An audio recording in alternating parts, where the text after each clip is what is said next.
Hi friends, welcome to Mohini makings.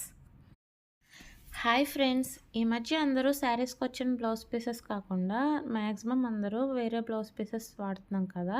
అయితే శారీకి వచ్చిన బ్లౌజ్ పీసెస్ అయితే అలా ఉండిపోతున్నాయి కదా.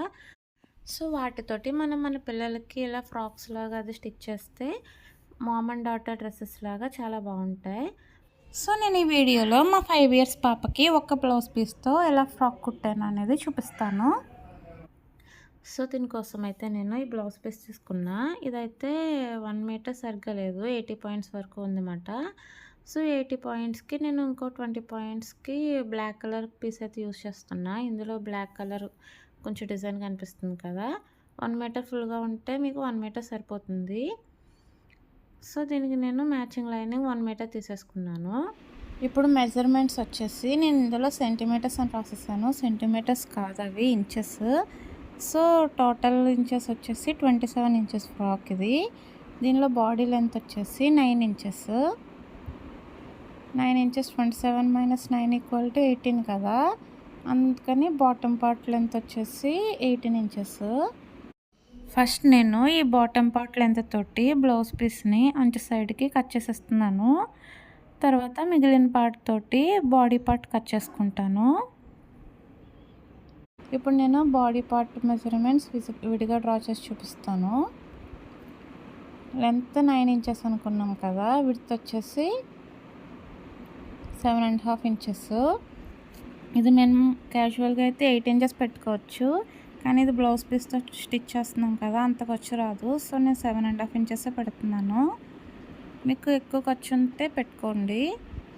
ఇంకా నెక్ షోల్డర్ కలిపి 4.5 ఇంచెస్. ఆర్మ్ డౌన్ వచ్చేసి 4.5. ఇప్పుడు ఆర్మ్ రౌండ్ దగ్గర ఇక్కడ ఒక 1 ఇంచ్కి ఇలా రౌండ్ చేసుకోవాలి. ఇప్పుడు నెక్ వచ్చేసి 2 ఇంచెస్, నెక్ డౌన్ వచ్చేసి 3 ఇంచెస్. సో ఇది బాడీ మెజర్మెంట్ అన్నమాట. దీన్ని బట్టి మనం ఒక పేపర్ కట్ చేసుకుని ఉంచుకోవాలి, న్యూస్ పేపర్. ఈ విధంగా పేపర్ కట్ చేసుకున్న తర్వాత ఇప్పుడు నెక్ డౌన్ 3 పెట్టాను. నెక్ విడ్త్ పెట్టకూడదు. ఇంకా ఇక్కడ షోల్డర్ దగ్గర 2 ఇంచెస్ డౌన్ పెట్టుకొని ఈ డాట్ నుంచి ఆ డాట్కి మీకు నచ్చినట్టు ఏదైనా షేప్ ఇలా డ్రా చేసుకోవాలి. షేప్ డ్రా చేసుకుని పేపర్ కట్ చేసేసుకోవాలి. సో ఇప్పుడు ఈ పేపర్ తోటి మనం మిగిలిన బ్లౌజ్ పీస్ ఉంది కదా, దాన్ని 4 ఫోల్డ్స్ చేసుకుని పెట్టుకొని ఈ పేపర్తో ఈ బ్లౌజ్ పీస్ని కట్ చేసుకోవాలి. సో నేను ఫస్ట్ ఈ పేపర్తో ఎందుకు కట్ చేశానంటే మనకు బ్లౌజ్ పీస్ ఎక్కువ మిగలదు కదా. సో షోల్డర్తో కట్ చేయాలంటే సరిపోదు, అందుకని నేను ఫస్ట్ పేపర్ కట్ చేసుకొని దాంతో ఇలా కట్ చేసుకుంటున్నాను. ఇప్పుడు సేమ్ ఇదే మెజర్మెంట్స్తో లైనింగ్ కూడా కట్ చేసేసుకోండి. తర్వాత మనం బాటమ్ పార్ట్కి లైనింగ్ కట్ చేయలేదు కదా. సో లైనింగ్ లెంత్ వచ్చేసి 16 సెంటీమీటర్స్. లూజ్ ఏమో మనకి బ్లౌజ్ పీస్ ఎంత లూజ్ ఉందో అంతే పెట్టేసుకోండి. అలా పెట్టుకుని లైనింగ్ కట్ చేసేసుకోండి. సో ఇప్పుడు షోల్డర్స్ దగ్గర జాయిన్ చేసుకోవడం కోసం నేను బ్లాక్ కలర్ పీస్ తీసుకుంటున్నాను. ఇక్కడ షోల్డర్స్ దగ్గర జాయిన్ చేసుకోవాలన్నమాట. నేను ఒక్కొక్క షోల్డర్కి 2 పీసెస్ జాయిన్ చేస్తున్నాను. సో ఈ పీసెస్ లెంత్ వచ్చేసి 7 ఇంచెస్, విడ్త్ వచ్చేసి 2 ఇంచెస్. ఇలా 4 పీసెస్ తీసుకోవాలి మనం.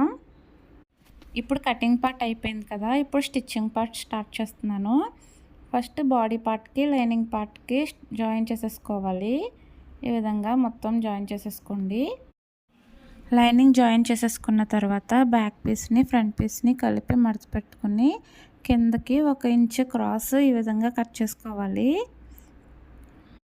తర్వాత ఫ్రంట్ ఆర్మ్ హోల్ కోసం ఇంకొక 1/2 ఇంచ్ లోతు కట్ చేసుకోవాలి. నా క్లిప్ మిస్ అయింది. తర్వాత ఇక్కడ షోల్డర్ పీసెస్ కట్ చేసుకున్నాం కదా, దీన్ని ఇలా హాఫ్కి మడత పెట్టి ఒక పాదం ఖర్చుతోటి స్టిచ్ వేసేసుకోండి. స్టిచ్ వేసేసుకున్న తర్వాత దాన్ని వెనక్కి తిప్పేసుకోవాలి. ఇదే విధంగా 4 పీసెస్ని చేసుకోవాలి. సో 4 పీసెస్ రెడీ అయిపోయాయి కదా. ఇప్పుడు మనం షోల్డర్ పీసెస్కి ఎంతైతే విడ్త్ తోటి పీసెస్ కట్ చేసుకున్నామో సేమ్ అంతే విడ్త్ తోటి బ్లాక్ కలర్ పీసెస్సే కొంచెం ఎక్కువ లెంత్ తోటి క్రాస్గా కట్ చేసుకోండి. ఇవి కట్ చేసేసుకొని జాయిన్ చేసేసుకోవాలి. సో ఇప్పుడు ఈ పీసెస్ తోటి మనం నెక్ దగ్గర పట్టీలాగా వేసుకోవాలన్నమాట. ఫస్ట్ మనం షోల్డర్ పీసెస్ కట్ చేసుకున్నాం కదా, వీటిని ఇక్కడ పెట్టుకొని ఇప్పుడు ఈ ఎక్స్ట్రా బ్లాక్ పీస్ కట్ చేసుకున్నాం కదా, దీన్ని ఇలా ఫోల్డ్ చేసుకుని పాదం ఖర్చుతోటి స్టిచ్ చేసేసుకోండి. ఇలా ఇక్కడ ఆర్మ్ హోల్ దగ్గర నుంచి మొత్తం నెక్ దగ్గరికి ఇలాగా స్టిచ్ చేసేసుకోవాలి. ఇలా అంతా స్టిచ్ చేసేసుకున్న తర్వాత ఇక్కడ మొత్తం ఇదంతా కట్స్ పెట్టుకొని చిన్న చిన్నగా కట్స్ పెట్టుకునేటప్పుడు జాగ్రత్తగా పెట్టుకోవాలి. మనం వేసిన కుట్టుకి దాటి ముందుకు వెళ్ళకుండా జాగ్రత్తగా వేసేసుకొని తర్వాత దీన్ని ఇలాగా ఫ్రంట్కి మడిచి కుట్టు వేసేసుకోవాలి.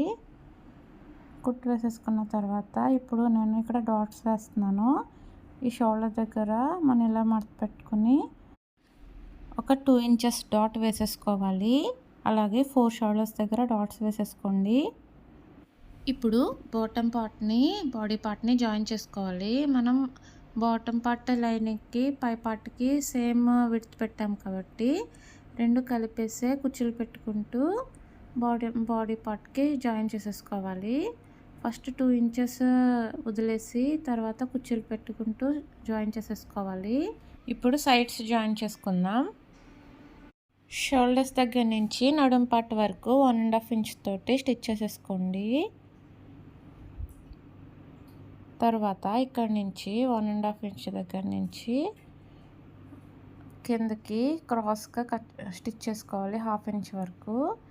ఇక్కడ నుంచి 1/2 ఇంచ్ ఖర్చుతోటి లైనింగ్ పార్ట్ని పై పార్ట్ని కలిపి జాయిన్ చేసేసుకోవాలి ఈ విధంగా. ఇప్పుడు వెనకాల జిప్ వేసుకోవడం కోసం బ్యాక్ పార్ట్ని ఈ విధంగా హాఫ్కి ఫోల్డ్ చేసుకోండి. హాఫ్కి ఫోల్డ్ చేసుకున్న తర్వాత నడుం పార్ట్కి కిందకి ఒక 2 ఇంచెస్ కిందకి వరకు కట్ చేసుకోవాలి హాఫ్కి. ఇలా నేను నడుం పార్ట్ వరకు ఎందుకు కట్ చేస్తున్నానంటే పిల్లలకి కొంచెం పెద్ద అయిన తర్వాత నడుం దగ్గర పట్టేస్తుంది కదా, సో అందుకే నేను ఇలా ఫోల్డ్ చేసి కిందకి 2 ఇంచెస్ వరకు కట్ చేస్తున్నాను.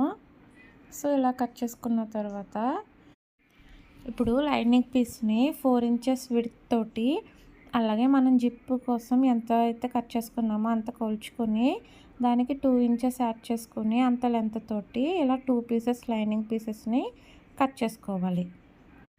ఇప్పుడు ఆ లైనింగ్ పీసెస్ని మనం ఇక్కడ జాయిన్ చేసుకోవాలి కట్ చేసిన చోట. దీన్ని ఇలా హాఫ్కి ఫోల్డ్ చేసి పైన ఒక 1/2 ఇంచ్ పైకి పెట్టుకొని దాన్ని ఇలా వెనక్కి మడిచి అప్పుడు స్టిచ్ వేసుకోవాలి. కింద వరకు స్టిచ్ వేసేసుకోండి. 2 పీసెస్ని ఇలాగ జాయిన్ చేసేసుకున్న తర్వాత ఇప్పుడు జిప్ తీసుకోండి. సో జిప్ తీసుకున్నాక ఇక్కడ లైనింగ్ని లోపలికి మడిచిపెట్టుకుని జిప్ పైన ఇది ఇలా మడిచిపెట్టుకుని ఒక సైడ్ ఈ విధంగా జిప్ బయటకు కనిపించేలాగా స్టిచ్ వేసేసుకోండి. నేను పైన ఉక్స్ కుట్టడానికి కొద్దిగా గ్యాప్ ఉంచాను. సో ఇలాగా స్టిచ్ వేసేసుకోండి. సింగిల్ పాదం ఉంటే సింగిల్ పాదం పెట్టుకుని స్టిచ్ వేసుకోండి, బాగా వస్తుంది. 1 సైడ్ స్టిచ్ వేసుకోవడం కంప్లీట్ అయిపోయిన తర్వాత ఇప్పుడు ఇంకో సైడ్ ఇలా లైనింగ్ని లోపలికి పెట్టేసి దీన్ని జిప్ ఒక 1/2 ఇంచ్ లోపలికి పోయేలాగా స్టిచ్ వేసుకోవాలి. ఇది మీకు స్టిచ్ వేయడానికి డౌట్ వస్తే వెనక్కి తిప్పి స్టిచ్ వేసుకోండి. సో ఇలా 1/2 ఇంచ్కి స్టిచ్ వేసుకోవాలి జిప్ని లోపలికి, అప్పుడు జిప్ బయట. ఇప్పుడు నేను బౌ కోసం 6 ఇంచెస్ విడ్త్ తోటి 8 ఇంచెస్ లెంత్ తోటి ఒక పీస్ తీసుకున్నాను. ఇప్పుడు ఆ పీస్ని ఇలా హాఫ్కి ఫోల్డ్ చేసుకుని ఇలా 2 సైడ్స్ స్టిచ్ వేసేసుకొని వెనక్కి తిప్పేసుకోవాలి. తర్వాత ఈ బౌల్లోకి ఏవైనా వేస్ట్ క్లాత్స్ కానీ కాటన్ కానీ ఇన్సర్ట్ చేసేసి ఇంకొక సైడ్ హ్యాండ్ నీడిల్తో స్టిచ్ చేసేసుకోండి. తర్వాత బౌ కిందకి తాడు కోసం ఒక 14 ఇంచెస్ లెంత్ తోటి అలాగే 4 ఇంచెస్ విడ్త్ తోటి క్లాత్ కట్ చేసుకుని అన్ని సైడ్స్ స్టిచ్ చేసేసి వెనక్కి తిప్పేసాను. ఒక సైడ్ ఉంచుకొని తర్వాత ఈ మిగిలిన సైడ్ని ఇలా లోపలికి పెట్టేసి హ్యాండ్ నీడిల్తో స్టిచ్ వేసేసుకోండి. ఇప్పుడు బౌ పార్ట్ తీసుకుని దీని సెంటర్లోకి మనం ఇంకో థర్డ్ స్టిచ్ చేసుకున్నాం కదా, దీన్ని పెట్టుకుని ముడి వేసుకోవాలి. ఇలా హాఫ్ పెట్టుకుని నాట్ వేసేసుకోండి. ఇలా ముడి వేసేసుకోవాలి, అంతే బౌ రెడీ అయిపోతుంది. ఇప్పుడు ఈ బౌని మనకి డ్రెస్ నేను ఇక్కడ పెడుతున్నా నడుం పార్ట్ దగ్గర సెంటర్లో, ఇక్కడ హ్యాండ్ నీడిల్తో స్టిచ్ చేసేసుకోండి. ఇప్పుడు నేను ఈ సెంటర్లో ఇలా బీడ్స్తో స్టిచ్ చేసుకున్నాను. అండ్ షోల్డర్ దగ్గర కూడా సెంటర్లో ఒక లైన్ పూసలు స్టిచ్ చేశాను. సో ఇలా అయితే ఫ్రాక్ స్టిచ్ చేసుకున్నాను. చూసారు కదా సింపుల్గా పార్టీ వేర్ ఫ్రాక్ లాగా ఎలా రెడీ అయిపోయిందో. మీరు కూడా ఈసారి బ్లౌజ్ పీసెస్తో ఇలా ఒక ఫ్రాక్ స్టిచ్ చేయండి. ఒకవేళ మీకు ఒక బ్లౌజ్ పీస్తో స్టిచ్చింగ్ సరిపోకపోతే 2 బ్లౌజ్ పీసెస్ ఏమైనా మ్యాచింగ్ కలర్స్వి కాంట్రాస్ట్ కలర్స్వి యూస్ చేసి కూడా స్టిచ్ చేసుకోవచ్చు. సో ఈ వీడియో మీకు నచ్చినట్లయితే తప్పకుండా మరిన్ని వీడియోస్ కోసం నా ఛానల్ని సబ్స్క్రైబ్ చేసుకోండి. అలాగే నా వీడియోని లైక్ చేసి మీ ఫ్రెండ్స్కి షేర్ చేయండి. Thank you.